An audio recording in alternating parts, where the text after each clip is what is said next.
Hi hello viewers welcome to my channel Sama Foods. ಇವತ್ತಿನ ವಿಡಿಯೋದಲ್ಲಿ share ಮಾಡ್ತಾ ಇರೋ ಈ ಸೇವ್ ರೆಸಿಪಿ ತುಂಬಾನೇ ಸ್ಪೆಷಲ್ ಆಗಿದೆ. ನೀವ್ ಯಾರು ಯಾವತ್ತು ಈ ತರ ಟ್ರೈ ಮಾಡಿರಲ್ಲ ಅನ್ಕೊಳ್ತೀನಿ. ಇದು ಬರೀ ಉಪ್ಪಾಕಿ ಮಾಡಿರೋ ಸಪ್ಪೆ ಸೇವಲ್ಲ, ಮಸಾಲೆ ಹಾಕಿ ಮಾಡಿರೋ ಸೂಪರ್ ಟೇಸ್ಟಿ ಸೇವು. ಮಿಸ್ ಮಾಡದೆ ಇದೇ ತರ ಒಂದ್ಸಲ ಟ್ರೈ ಮಾಡಿ, ಖಂಡಿತ ಇಷ್ಟಪಡ್ತೀರಾ. ಮೊದಲಿಗೆ ಒಂದು ಮಿಕ್ಸಿ ಜಾರನ್ನ ಇಟ್ಕೊಂಡಿದೀನಿ. ಇದಕ್ಕೆ ಒಂದ್ ಗಡ್ಡೆ ಬೆಳ್ಳುಳ್ಳಿನ ಸಿಪ್ಪೆ ತೆಗೆಯೋದೇನ್ ಬೇಡ ಹಾಗೇನೆ ಸೇರಿಸ್ತಾ ಇದ್ದೀನಿ.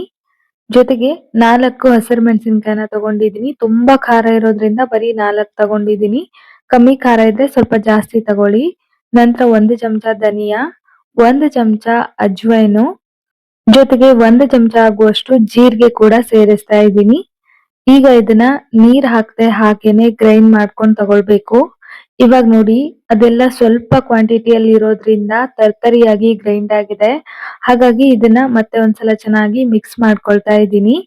ಈ ತರ ಮಿಕ್ಸ್ ಮಾಡ್ಕೊಂಡಿದ್ದಾದ ನಂತರ ರುಬ್ಬೋದಕ್ಕೆ ಬೇಕಾದಷ್ಟು ನೀರನ್ನ ಹಾಕಿ ಇದನ್ನ ನೈಸ್ ಆಗಿ ಪೇಸ್ಟ್ ಮಾಡ್ಕೋಬೇಕು. ಎಷ್ಟು ಸಾಧ್ಯ ಆಗುತ್ತೋ ಅಷ್ಟು ನೈಸ್ ಆಗಿ ಪೇಸ್ಟ್ ಮಾಡ್ಕೊಳ್ಳಿ. ಇವಾಗ ನೋಡಿ, ನೀರನ್ನ ಸೇರಿಸಿ ನೈಸ್ ಆಗಿ ಪೇಸ್ಟ್ ಮಾಡ್ಕೊಂಡು ಬಂದಿದ್ದೀನಿ.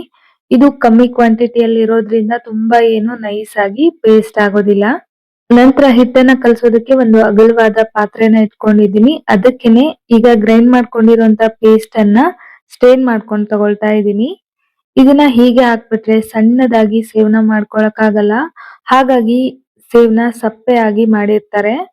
ಸೊ ಈ ತರ ಮಾಡ್ಕೊಂಡು ಅದನ್ನ ಜರಡಿ ಹಿಡ್ಕೊಂಡು ಆ ರಸದಲ್ಲಿ ಹಿಟ್ಟನ್ನ ಮಿಕ್ಸ್ ಮಾಡ್ಕೊಳ್ಳೋದ್ರಿಂದ ಸೇವ್ ತುಂಬಾ ಟೇಸ್ಟಿಯಾಗಿ ಬರುತ್ತೆ. ಮನೆಯೆಲ್ಲ ಘಮ ಘಮ ಅಂತಿರತ್ತೆ. ಇವಾಗ ನೋಡಿ, ಜರಡಿನ ಹಿಡ್ಕೊಂಡಿದ್ದಾಯ್ತು. ಇದು ಬೇಕಂದ್ರೆ ನಾವು ತಾಲಿಪಟ್ಟು ಅಥವಾ ಯಾವ್ದಾದ್ರು ಸಾಂಬಾರು, ರಸಮ್ಮು ಅಂತದಕ್ಕೆಲ್ಲ ಬಳಸ್ಕೋಬಹುದು. ಸೊ ಹಾಗಾಗಿ ಅದನ್ನ ಎತ್ತಿಟ್ಕೊಂಡಿದೀನಿ. ಈಗ ಈ ಸ್ಟ್ರೈನ್ ಮಾಡ್ಕೊಂಡಿರುವಂತ ಮಸಾಲೆ ನೀರಿಗೆನೆ 2 ಕಪ್ ಆಗುವಷ್ಟು ಕಡ್ಲೆ ಹಿಟ್ಟನ್ನ ಸೇರಿಸ್ತಾ ಇದ್ದೀನಿ. ಬಜ್ಜಿ ಬೋಂಡ ಎಲ್ಲ ಮಾಡ್ತೀವಲ್ಲ ಅದೇ ಹಿಟ್ಟು. ಈಗ ಒಂದು 1/4 ಚಮಚ ಆಗುವಷ್ಟು ಹಿಂಗು. ಹಿಂಗ್ ಹಾಕೋದ್ರಿಂದ ಡೈಜೆಷನ್ಗೂ ತುಂಬಾ ಒಳ್ಳೇದು. ಟೇಸ್ಟ್ ಕೂಡ ಸೂಪರ್ ಆಗಿರತ್ತೆ. ಕಲರ್ಗೆ ಅರಿಶಿನದ ಪುಡಿ, ರುಚಿಗೆ ತಕ್ಕಷ್ಟು ಉಪ್ಪು, ಜೊತೆಗೆ 2 ಚಮಚ ಆಗುವಷ್ಟು ಅಡುಗೆ ಎಣ್ಣೆನ ಸೇರಿಸ್ತಾ ಇದ್ದೀನಿ. ಇದನ್ನ ಬಿಸಿ ಮಾಡೋ ಅಗತ್ಯ ಇಲ್ಲ, ಹಾಗೆ ಕೂಡ ಸೇರಿಸಬಹುದು. ಈಗ ಇದನ್ನ ಚೆನ್ನಾಗಿ ಡ್ರೈ ಮಿಕ್ಸ್ ಮಾಡ್ಕೊಳ್ತಾ ಇದ್ದೀನಿ. ಮೊದಲಿಗೆ ಹಿಟ್ಟಲ್ಲಿ ಹಾಗೇನೆ ಮಿಕ್ಸ್ ಮಾಡ್ಕೊಡಿ. ಬೇಕು ಅಂದ್ರೆ ಎಕ್ಸ್ಟ್ರಾ ನೀರನ್ನ ಹಾಕೊಳ್ಬಹುದು. ಒಂದ್ ವೇಳೆ ಮಸಾಲೆ ನೀರು ಜಾಸ್ತಿ ಆಗಿತ್ತು ಅಂದ್ರೆ ಸ್ವಲ್ಪ ಬೇಕಾದ್ರೆ ಹಿಟ್ಟನ್ನ ಕೂಡ ಹಾಕಿ ಮಿಕ್ಸ್ ಮಾಡ್ಕೊಳ್ಬಹುದು. ಕಡ್ಲೆ ಹಿಟ್ಟು ತುಂಬಾ ಜಿಗಟಾಗಿರೋದ್ರಿಂದ ಅಂಟ್ಕೊಳ್ಳುತ್ತೆ. ಅದನ್ನ ನಿಧಾನಕ್ಕೆ ಸ್ವಲ್ಪ ನಯವಾಗಿ ಮಿಕ್ಸ್ ಮಾಡ್ಕೊಂಡು ತಗೊಳ್ಳಿ. ಕೈಯಲ್ಲಿ ಸ್ವಲ್ಪ ಎಣ್ಣೆ ಕೂಡ ಹಾಕೊಂಡು ಮಿಕ್ಸ್ ಮಾಡ್ಕೊಳ್ತಾ ಇದ್ದೀನಿ. ಇದರಿಂದ ಕೈಗೆ ಹಿಟ್ಟು ಅಂಟ್ಕೊಳ್ಳೋದಿಲ್ಲ. ಫ್ರೆಂಡ್ಸ್, ನೀವೇನಾದ್ರೂ ನಮ್ ಚಾನಲ್ನ ಫಸ್ಟ್ ಟೈಮ್ ವಿಸಿಟ್ ಮಾಡ್ತಾ ಇದ್ರೆ ಪ್ಲೀಸ್ ನಮ್ ಚಾನಲ್ನ ಸಬ್ಸ್ಕ್ರೈಬ್ ಮಾಡ್ಕೊಳ್ಳಿ, ಸಪೋರ್ಟ್ ಮಾಡಿ. ಹಾಗೆ ವಿಡಿಯೋ ಇಷ್ಟ ಆದ್ರೆ ಒಂದ್ ಲೈಕ್ ಸಹ ಮಾಡಿ. ಇವಾಗ ನೋಡಿ, ಹಿಟ್ಟನ್ನ ಕಲಸಿ ರೆಡಿ ಮಾಡಿ ಇಟ್ಕೊಂಡಿದೀನಿ. ಇದಕ್ಕಿಂತ ತುಂಬಾ ತೆಳುವಾದ್ರೂ ತುಂಬಾ ಕಷ್ಟ ಆಗತ್ತೆ. ಎಣ್ಣೆ ಜಾಸ್ತಿ ಕುಡಿಯುತ್ತೆ. ಗಟ್ಟಿ ಆದ್ರೂ ಕೂಡ ಅಷ್ಟು ಚೆನ್ನಾಗಿ ಬರೋದಿಲ್ಲ. ಸೇವ್ ಸಹ ಗಟ್ಟಿ ಅಂತ ಅನ್ಸುತ್ತೆ. ಮತ್ತೆ ಇದ್ರಲ್ಲಿ ನಾನು ಅಕ್ಕಿ ಹಿಟ್ಟು ಅದು ಇದು ಅಂತ ಬೇರೆ ಯಾವುದೇ ಹಿಟ್ಟನ್ನ ಕೂಡ ಬಳಸಿಲ್ಲ. ಬಳಸಿದ್ರೆ ಅದೇನಾಗ್ಬಿಡುತ್ತೆ ಅಂದ್ರೆ ತುಂಬಾ ಗಟ್ಟಿ ಅನ್ಸುತ್ತೆ. ಇಷ್ಟ್ರಲ್ಲೇನೆ ತುಂಬಾ ಬಾಯಲ್ಲಿ ಕರ್ಗೋ ಹಾಗೆ ಕ್ರಿಸ್ಪಿನೆಸ್ ಇರುತ್ತೆ. ತುಂಬಾ ಗಟ್ಟಿಯಾಗೂ ಆಗೋದಿಲ್ಲ, ಚೆನ್ನಾಗಿರತ್ತೆ. ಈಗ ಸೇವ್ ಮೇಕರ್ನ ತಗೊಂಡು ಅದಕ್ಕೆ ಚೆನ್ನಾಗಿ ಎಣ್ಣೆನ ಸವರ್ಕೊಳ್ತಾ ಇದ್ದೀನಿ. ಇದಕ್ಕೆ ಎಣ್ಣೆ ಸವರಿಲ್ಲ ಅಂದ್ರೆ ಆಮೇಲೆ ಇದನ್ನ ಆಚೆ ತೆಗೆಯೋದು ತುಂಬಾ ಕಷ್ಟ ಆಗ್ಬಿಡತ್ತೆ. ಒಂದಕ್ಕೊಂದು ಅಂಟ್ಕೊಂಡ್ಬಿಡ್ತವೆ. ಹಾಗಾಗಿ ಚೆನ್ನಾಗಿ ಸೇವ್ ಮೇಕರ್ಗೆ ಎಣ್ಣೆ ಹಚ್ಚಿ ಆನಂತರ ಕಲ್ಸಿಟ್ಕೊಂಡಿರೋ ಹಿಟ್ಟನ್ನ ತುಂಬಿಸ್ಬೇಕು. ನೋಡ್ತಾ ಇರ್ಬೋದು, ಸೇವ್ ಮೇಕರ್ನ ಎಲ್ಲಾ ಪಾರ್ಟ್ಸಿಗೂ ಚೆನ್ನಾಗಿ ಎಣ್ಣೆನ ಸವರ್ಕೋಬೇಕು.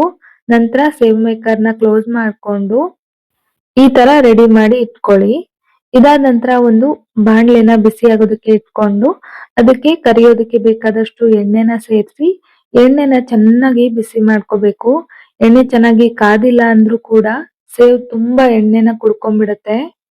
ಇವಾಗ ನೋಡಿ, ಎಣ್ಣೆ ಚೆನ್ನಾಗಿ ಕಾದಿದೆ. ಸೇವ್ ಹಾಕಿದ ತಕ್ಷಣನೇ ಅದು ಮೇಲೆ ಎದ್ದು ಬರಬೇಕು. ಅಷ್ಟಾದ್ರೆ ಸಾಕು. ಈ ತರ ಸೇವ್ನ ಹಾಕೋವಾಗ ಉರಿನ ಜಾಸ್ತಿ ಇಟ್ಕೊಂಡಿರ್ಬೇಕು. ಹಾಕಿದ ತಕ್ಷಣನೇ ಮೀಡಿಯಂ ಮಾಡ್ಕೋಬೇಕು. ಸ್ವಲ್ಪನೂ ಕಲರ್ ಚೇಂಜ್ ಆಗೋದಕ್ಕೆ ಬಿಡಬಾರ್ದು. ಎಣ್ಣೆ ಎಷ್ಟು ಹಾಕೊಂಡಿದೀವಿ ಅಂತ ನೋಡ್ಕೊಂಡು ಸೇವ್ನ ಹಾಕೋಬೇಕು. ನಾನು ಇಲ್ಲಿ ಬರೀ 2 ಸುತ್ತು ಮಾತ್ರ ಹಾಕೊಳ್ತಾ ಇದ್ದೀನಿ. ಇದಕ್ಕಿಂತ ಜಾಸ್ತಿ ಆದ್ರೆ ಅಷ್ಟು ಚೆನ್ನಾಗಿರೋದಿಲ್ಲ.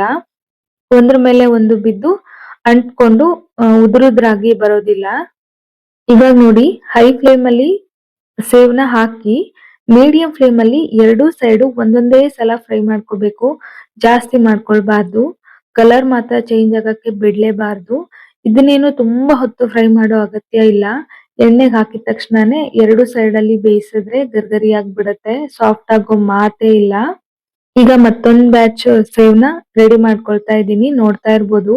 ಹೊರಗಡೆ ಅಂಗಡಿಯಿಂದ ತಂದ್ರೆ ತುಂಬಾನೇ ಫುಡ್ ಕಲರ್ ಹಾಕಿರ್ತಾರೆ. ನಾವಿಲ್ಲಿ ಬರೀ ಅರ್ಶಿನದ ಪುಡಿ ಹಾಕಿ ಮಾಡಿರೋದು. ಎಷ್ಟು ಒಳ್ಳೆ ಕಲರ್ ಬಂದಿದೆ ಅಲ್ವಾ? ನಾನ್ ಆಗ್ಲೇ ಹೇಳ್ದಂಗೆ ಇದನ್ನ ಎರಡೇ ಸಲ ಫ್ರೈ ಮಾಡ್ಬೇಕು. ಮತ್ತೆ ಮತ್ತೆ ತಿರುಗ್ಸಾಕಿ ಫ್ರೈ ಮಾಡಿದ್ರೆ ಗಟ್ಟಿನೂ ಆಗತ್ತೆ. ಆ ಯೆಲ್ಲೋ ಕಲರ್ ಕೂಡ ಹೋಗಿ ಕಲರ್ ಚೇಂಜ್ ಆಗ್ಬಿಡತ್ತೆ.